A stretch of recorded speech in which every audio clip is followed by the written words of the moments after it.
Meski terjadi antrian kendaraan di semua SPBU, namun Pertamina Lubuk Linggau menegaskan tidak ada pengurangan kuota BBM jenis Pertalite.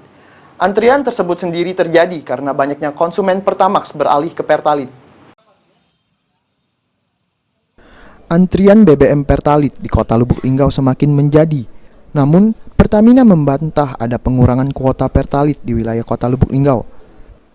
Sales Branch Manager Ryan 4 Sumbaksel M. Sakif Fauzan menegaskan, distribusi dan kuota BBM Pertalite di wilayah kota Lubuk Linggau sebanyak 17.506 kiloliter per tahun, di mana 8 SPBU di Lubuk Linggau masing-masing mendapat pasokan Pertalite sekitar 2.000 sampai 3.000 liter per tahunnya.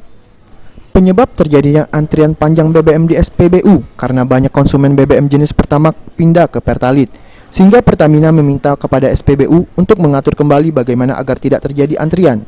Tidak pernah ada pengurangan dan memang sekarang kalau karena saya lihat juga antrian juga sudah banyak, tidak ada pengurangan kayak gitu.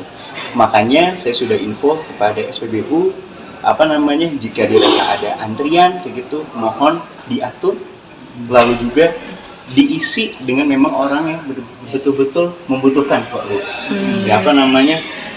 Yang memang membutuhkan dan tidak dijual. Tri Hajaria, PAL TV.